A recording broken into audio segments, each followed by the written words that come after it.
Hello guys, welcome back to my channel. आज मैं आपको इनकम टैक्स का चैप्टर 13 कराने जा रही हूँ, clubbing of incomes and aggregation of income of deemed incomes. ठीक है, किस किस तरह से इनकम्स को क्लब्ड किया जाता है, क्या क्या केसेस होते हैं, सारा हम इसमें पढ़ेंगे और नोट्स मैं आप लोगों को प्रोवाइड करा रही हूँ।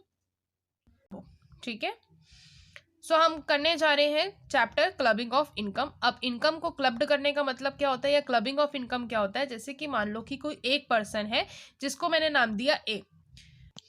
उस पर्सन की इनकम बहुत ज़्यादा है, अच्छी खासी वो इनकम जो है वो अर्न करता है और उस चलते उसका जो टैक्स है वो ज़्यादा बनेगा।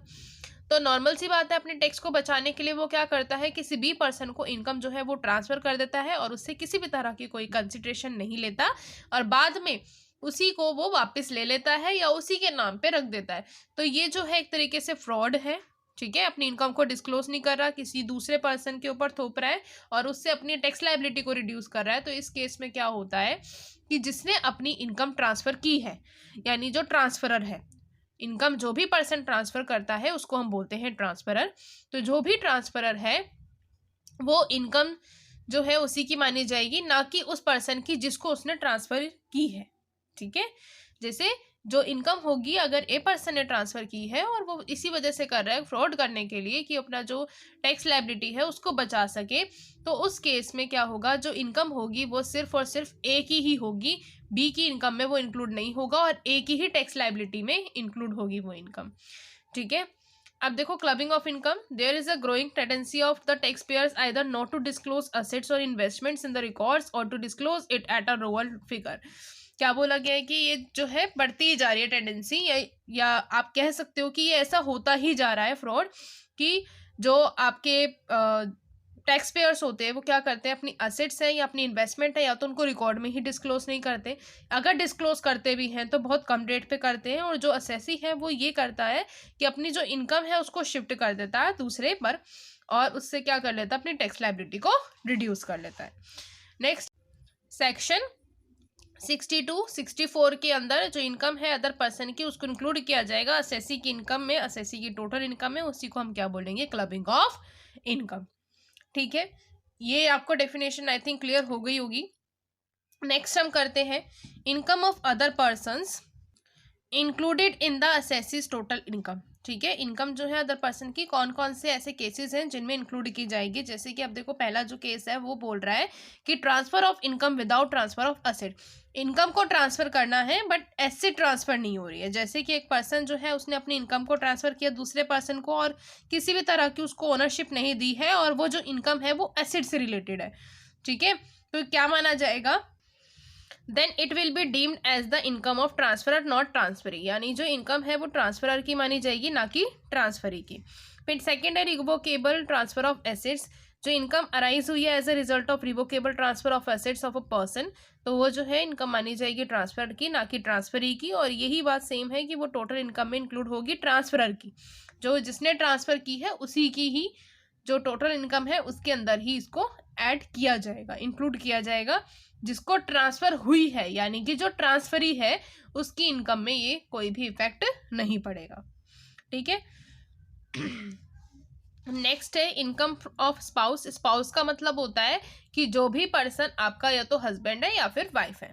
ठीक है, तो इस केस में क्या होगा कि जो अगर कोई भी इनकम है स्पाउस की, लेकिन यहाँ पे देखो इनकम कैसी होनी चाहिए, इनकम जो है स्पाउस की अगर सैलरी में मिल रही है, कमीशन में मिल रही है, फीस या फिर किसी भी अदर फॉर्म ऑफ रेम्यूनरेशन में मिल रही है किसी भी कंसर्न से, और उसमें उसके स्पाउस का सब्सटेंशियल इंटरेस्ट है। जैसे कि मान लो एक हस्बैंड है और एक वाइफ है और हस्बैंड का कोई बिजनेस है और उसने क्या करा है, उस इनकम को ट्रांसफ़र कर दिया है अपनी वाइफ की इनकम में, लेकिन उसका जो इंटरेस्ट है वो किसके हाथ में है, स्पाउस के, यानी उसके हस्बैंड के हाथ में है, उसका पूरा का पूरा उस पर इंटरेस्ट है। ठीक है, तो ये बोल सकते हैं कि ये जो इनकम है ये हस्बैंड की इनकम के अंदर इंक्लूड होगी, वाइफ की इनकम के अंदर इंक्लूड नहीं की जाएगी।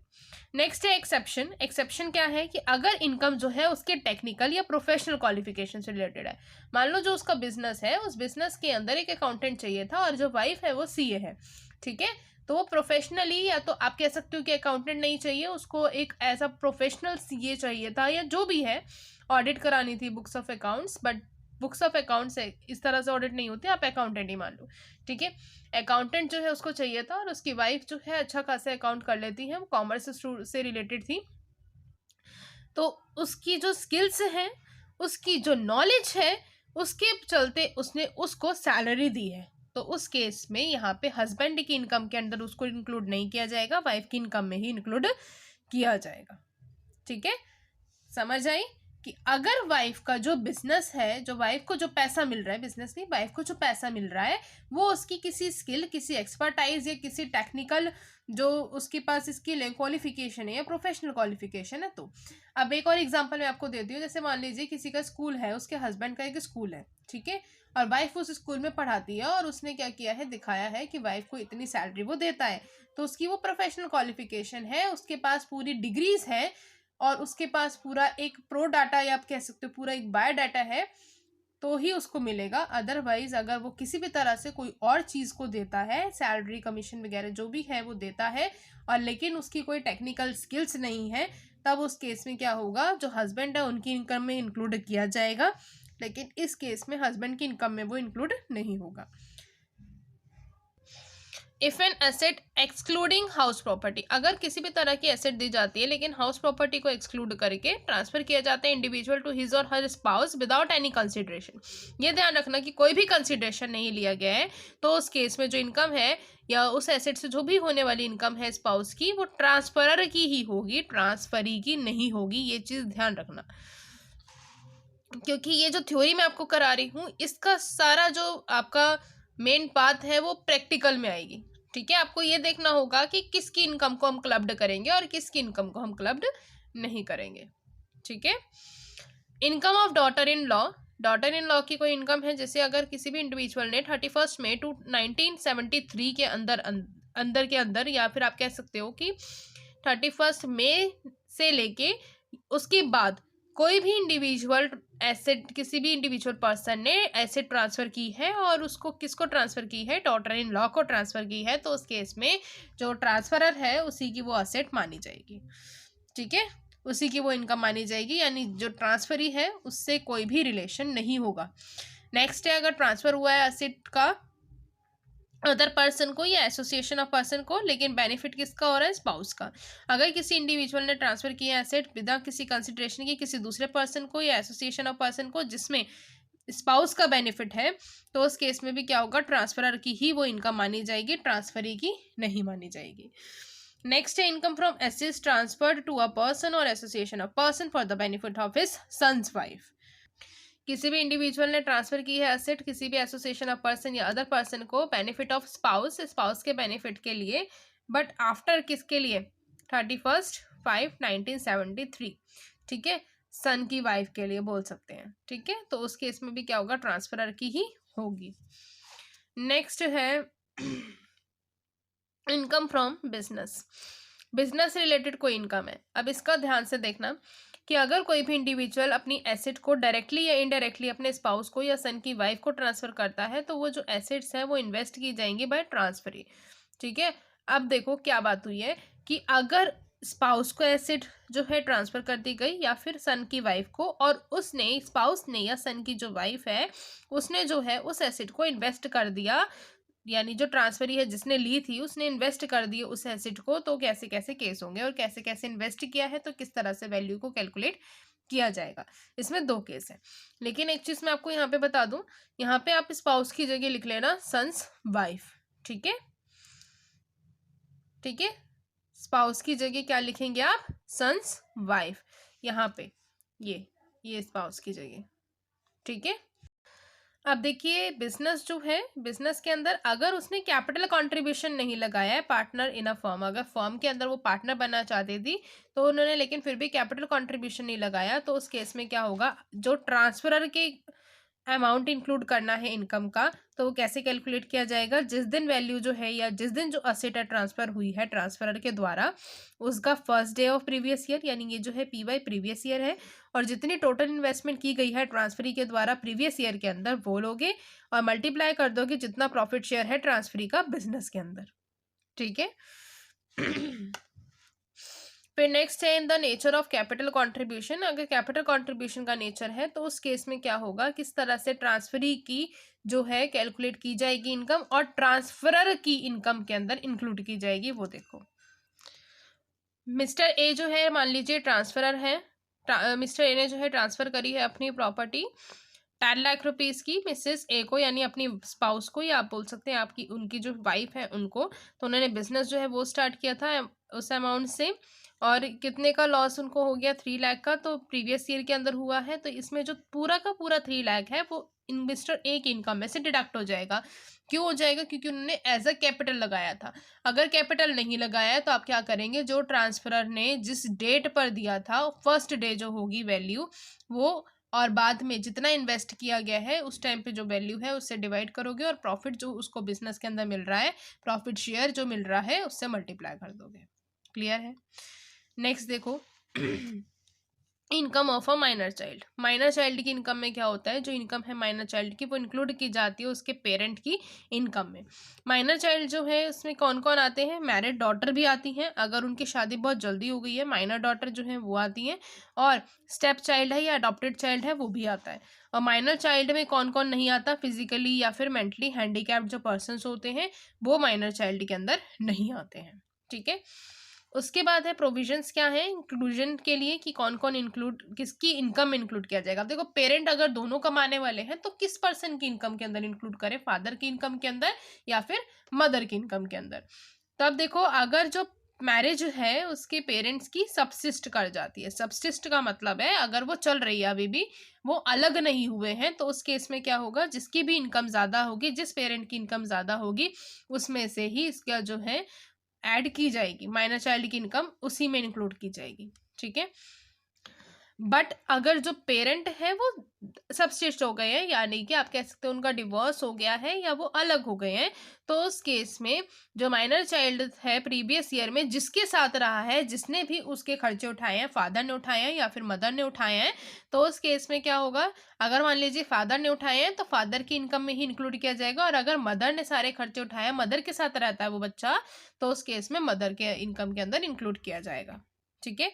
एक्सेप्शन क्या है कि माइनर चाइल्ड की इनकम किस किस तरह के इंक्लूड नहीं होनी चाहिए, यानी उस टाइम पे इंक्लूड नहीं की जाएगी अगर उसकी इनकम इस तरह की है। दो चीज़ों के लिए है, अगर उसने कोई अपना मैनुअल वर्क किया है, मैनुअल वर्क का मतलब है उसने कुछ मेहनत की है, किसी तरह की जॉब वगैरह की है, तो उस केस में पेरेंट के इनकम के अंदर इंक्लूड नहीं की जाएगी, वो अलग से ही उसकी इनकम में ही शो होगी। दूसरा कि अगर कोई भी इनकम इंक्लूड होती है, जैसे उसकी स्किल टैलेंट या जो भी स्पेशलाइज नॉलेज की वजह से इनकम आती है, तो वो भी पेरेंट की इनकम के अंदर इंक्लूड नहीं की जाएगी, माइनर चाइल्ड की अलग से इनकम शो की जाएगी। जैसे कि मान लो अगर आप देखते हैं इंडियन आइडियल है या वॉइस ऑफ इंडिया वगैरह है, तो उसके उसमें क्या होता है कि अगर कोई भी बच्चा वहाँ पे माइनर चाइल्ड है, जो छोटे छोटे आते हैं, किड्स वाला जो होता है, जूनियर, इंडियन आइडल जूनियर वगैरह तो उधर क्या होता है, वो छोटे हैं, क्या उनकी जो इनकम है वो पेरेंट्स के अंदर इंक्लूड की जाएगी? बिल्कुल भी नहीं की जाएगी, क्योंकि उनकी स्किल्स की वजह से उनको वो इनकम रिसीव हुई है, तो स्किल्स जो है अगर उनकी वजह से हुई है तो उनकी जो इनकम है वो अलग से शो होगी, ना कि पेरेंट की इनकम में इंक्लूड होगी। ठीक है। फिर नेक्स्ट है एग्जाम्शन। कितने तक की एग्जाम्शन मिल जाती है पेरेंट को उनकी इनकम के ऊपर, जो भी इनकम है, या फिर आप उसका 15% जो भी लेसर अमाउंट होगा वो आप ले सकते हैं एग्जाम्शन के तौर पे।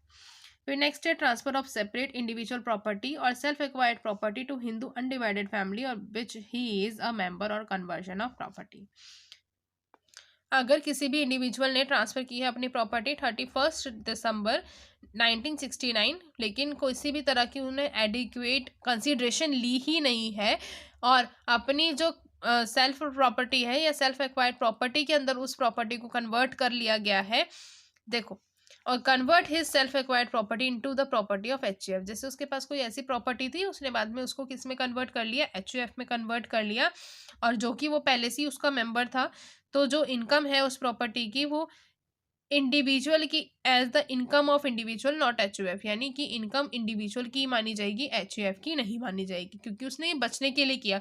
उसकी जो प्रॉपर्टी थी उसने फटाफट से एचयूएफ के नाम कर दी, एचयूएफ को जो है कन्वर्ट करा ली, जिससे क्या हो कि एचयूएफ के अंदर प्रॉफिट नजर आए, उसकी इनकम शो हो, मेरी इनकम शो ना हो, मेरी टैक्स लायबिलिटी कम हो जाए।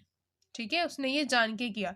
तो वो जो इंडिविजुअल है उसकी ही इनकम के अंदर इंक्लूड किया जाएगा, HUF की वो इनकम नहीं मानी जाएगी। नेक्स्ट है बेनामी ट्रांसेक्शन। अब बेनामी ट्रांसेक्शन क्या होता है कि जैसे कि अगर कोई भी पर्सन है टैक्स को अवॉइड करने के लिए अपने रियल नेम के अलावा भी कई कई नाम ले लेता है और जो अलग अलग नाम होते हैं और उन नामों से ही ट्रांसेक्शन करता है, तो उसको बोलते हैं बेनामी ट्रांसेक्शन। और जो नेम लिए हुए होते हैं उनको बोलते हैं बेनामीदार। ठीक है। When a person enters into a transaction in the name of a person other than real person नहीं है, वो किसी और कोई और पर्सन है और टैक्स अवॉइड करने के लिए उसका नाम लिया जा रहा है, तो उसको बोलेंगे बेनामी ट्रांसेक्शन। और जो पर्सन है in whose name the transaction is effected, जिसके नेम से ट्रांसेक्शन को इफेक्ट पड़ रहा है, जिसका गलत नाम लिया गया है, उसको हम बोलेंगे बेनामीदार। ठीक है। अगर इस तरह की भी कोई ट्रांसेक्शन है तो उसमें भी इनकम जो है क्लब्ड की जाती है, जिस भी पर्सन ने ये किया है। ठीक है। अब जो मैं आपको इलस्ट्रेशन नंबर 2 कराने जा रही हूँ, अब देखो क्या बोला हुआ है। From the following information compute the income of mister Shyam and missus Shyam for the assessment year 2022 and 23। Income दे रखी है मिस्टर श्याम की और मिसेस श्याम की। ठीक है। मैं साथ के साथ इनकम पढ़ती जाऊंगी और साथ के साथ लिखती जाऊंगी। देखो ध्यान से, मिस्टर श्याम की computation of income of mister Shyam.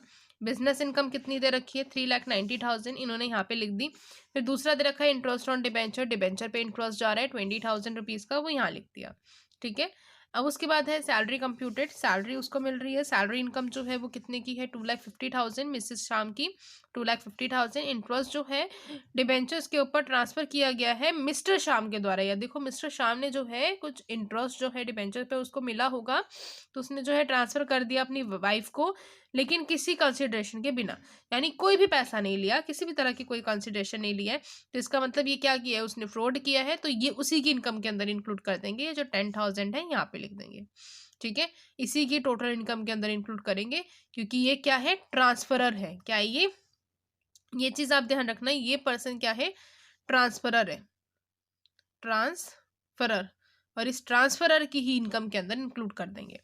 Next है interest on loan given to a firm. Firm को जो है इंटरेस्ट ऑन लोन दे दिया गया है 4,000 रुपीज़ का। तो ये आ गई टोटल इनकम दोनों की। हमें सिर्फ और सिर्फ यहाँ पे टोटल इनकम ही कैलकुलेट करनी थी। बोला था कंप्यूट द इनकम, टैक्स नहीं निकालना, सिर्फ और सिर्फ इनकम कैलकुलेट करनी है। ठीक है। आई थिंक आपको इलस्ट्रेशन 2 समझ आ गई होगी। इसमें सिर्फ एक ही पॉइंट था जो कि आपको क्लब्ड करना था। क्लब्ड का मतलब ही यही होता है कि हम दूसरे जिसने भी ट्रांसफर की है उसके अंदर ही हम उसकी इनकम को इंक्लूड कर देंगे, जो भी उसने ट्रांसफर की है। ठीक है। तो क्लब्ड का मतलब ही यही है कि इंक्लूड करना। इलस्ट्रेशन नंबर 4 नेक्स्ट देखिए, सेल्फ इनकम। सेल्फ इनकम है, अब यहाँ पे बोला हुआ है जो पर्टिकुलर से इनकम मिस्टर अमरनाथ और उसके फैमिली मेंबर्स के लिए। तो सेल्फ इनकम दे रखी है, जिसमें आपको दे रखा है rental income from house property 36,000। अब सबसे पहले देखो यहाँ पे मैं आपको बना के दिखा देती हूँ। ठीक है। अब जो है हम सबसे पहले लिख देंगे सेल्फ इनकम। ठीक है। अब 4 कॉलम्स इन्होंने बना रखे हैं, 4 या 5, तो 4 कॉलम्स या 5 कॉलम्स हम भी बना लेते हैं। ठीक है। सेल्फ इनकम यानी कि मिस्टर अमरनाथ है ना, अमरनाथ। ठीक है। अब मैंने जो है नॉर्मली कॉलम्स बना लिए हैं। ठीक है। देखो सेल्फ इनकम, वाइफ्स इनकम, उसके बाद मेजर सन इनकम, और पीछे मैंने जो आपका माइनर सन इनकम है, माइनर डॉटर इनकम है, वो भी मैंने बना ली है। ठीक है। सेल्फ इनकम में सबसे पहला है rental income from house property. House property से उनको कोई रेंटल इनकम हो रही है, तो वो है 36,000 की। तो मैं नॉर्मल लिख देती हूँ, हाउस प्रॉपर्टी की इनकम कितनी हो रही है 36,000। ठीक है। दूसरा इनकम फ्रॉम बिजनेस, बिजनेस से इनकम हो रही है 3,02,000। बिजनेस से इनकम हो रही है 3,02,000। फिर उनको इन्वेस्टमेंट से इनकम हो रही है 15,200। किससे हो रही है, इन्वेस्टमेंट से 15,200। फिर नेक्स्ट है वाइफ की इनकम है, रेंटल इनकम जो है हाउस प्रॉपर्टी से, लेकिन गिफ्टेड बाय हर फादर, उनके जो फादर हैं उन्होंने गिफ्ट करी थी। अब देखो गिफ्टेड बाय हर फादर में क्या आ जाएगा, इसमें लिखो इनकी भी HP की इनकम है 10,000 रुपीज़ की, उसके फादर ने गिफ्ट करी है, उसको ट्रांसफर नहीं करी है, नॉर्मल गिफ्ट है जिसे देते हैं डॉटर को। उसके बाद है interest on debenture gifted bye her father, gifted bye her husband, husband ने, स्पाउस ने गिफ्ट करी है, वहां पे फादर का था, यहाँ पे स्पाउस का है। अब ये स्पाउस की हमने पढ़ी थी केस की, अगर स्पाउस जो है मई के बाद करता है तो उस केस में क्या मई के बाद 19 कुछ में था, तो 19 से तो पार है, 2014 का है 7000, तो ये जो है कहाँ पे क्लब्ड हो जाएगी, हस्बैंड की इनकम के अंदर। तो हस्बैंड की इनकम के अंदर लिख देंगे कौन सी इनकम है, इंटरेस्ट ऑन डिबेंचर की, इंटरेस्ट ऑन डिबेंचर कितने 7000, ठीक है। अब यहाँ पे एक चीज देखना, एचपी जो है आपका 36,000 रुपीज का, इसके ऊपर एनुअल वैल्यू निकलेगी 30% की, ये ध्यान रखना है, ठीक है। ऐसी इसमें भी निकलेगी एनुअल वैल्यू 30% की, इनकम फ्रॉम हाउस प्रॉपर्टी में आप निकालते हैं।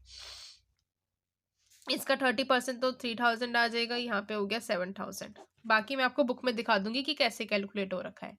फिर नेक्स्ट हमारी जो इनकम है वो मेजर सन की इनकम है, salary from a company, company से उसको सैलरी मिल रही है 3,34,000 रुपीज की। अभी कंपनी से मिल रही है, लिख दो डायरेक्ट सैलरी। अब सैलरी में 3,36,000, सैलरी में कितने की डिडक्शन मिल जाती है, 50,000 की डिडक्शन भी मिलती है, जिसको हम बोलते हैं स्टैंडर्ड डिडक्शन, ठीक है। उसके बाद है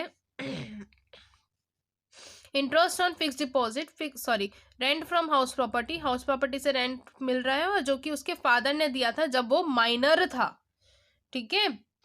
बट अब वो क्या है, मेजर सन है, ठीक है। तो उस केस में क्या हो जाएगी, इसी के अंदर आएगी, अगर माइनर होता तो इसकी उसमें ही इंक्लूड हो जाती, बट अब ये मेजर पर्सन है तो इसके अंदर ही इंक्लूड होगी, ठीक है।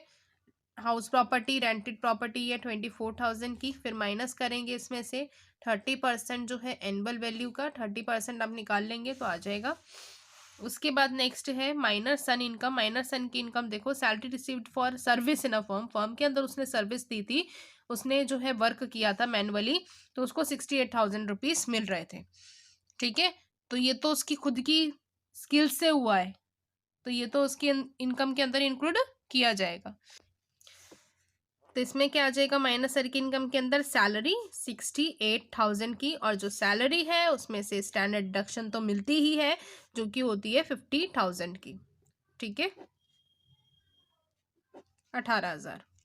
नेक्स्ट देखो, उसके बाद है कि interest on fix deposit in a bank deposit by his father, father ने जो है फिक्स डिपॉजिट जो है वो कर दी है 12,000 रुपए की, अभी फादर ने की है तो ये जो है फादर की इनकम के अंदर ही इंक्लूड किया जाएगा 12,000 रुपीज। इंटरेस्ट ऑन एफडी किसके अंदर, सन वाले के अंदर था, माइनस सन के अंदर 12,000 की।